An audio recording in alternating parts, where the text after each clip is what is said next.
morning. We're going to plant today hydrangea. Hydrangea because it's ends winter na and it's a springtime. So and it's a nice day today. Mananom ta. We're going to plant this. The part shade mao ni akong gibutang dire. See, part shade. Then ako na siyang I put some soil, compost, premium soil, and the mix pot soil as well. Then mura ni siya og kanang low maintenance lang, moderate water. Then during summer mag flower na ni siya, grow in a partly shaded position in moist. Okay, so let's dig in.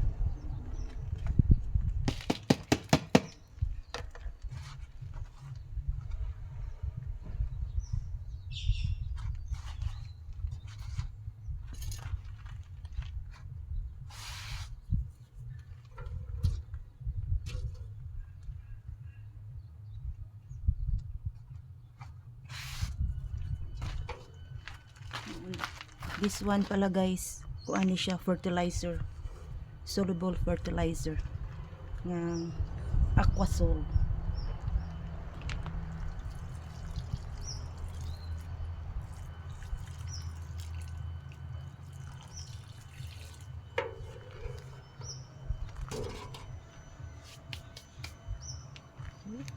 That's it. Hydrangea. I'll show you my garden guys. Ini siya. Kiwi ni siya. Kiwi.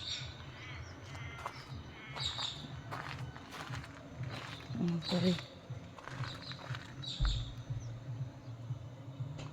Wani siya kanang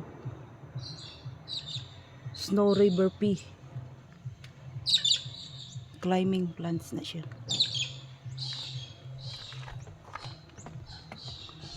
Kani I forgot the name. Makita ba? Kana bush flower.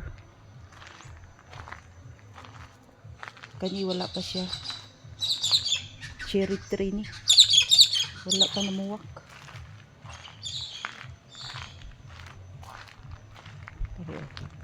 Olive kalamata.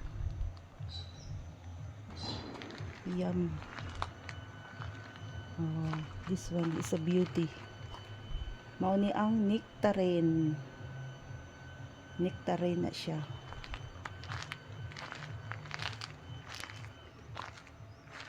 Kani lavender na siya. Mudako na yun anak kadako. Indot kay na siya color. Kani mao ni ang red plum. Red plum. And some shrub in here. This one azalea. Red ang flowers niya. Kani mao ni ang mandarin nga aslom. Kato lemon. Kato kuan na siya. Ambot usingan. Ano niya nga flower, yellow. Nice. Then lemongrass. Wa kayo ang lemongrass ron kay bag-o pa nahuman ang winter. Sa summer ana nindot na siya. Lemongrass. Kani I like this one. The color of this foliage. I like it. So mao na ang akong garden. Diri sa backyard nako, guys. Sa una wala baya na. Karon ano. Anyway, I'll see you next video, guys. See?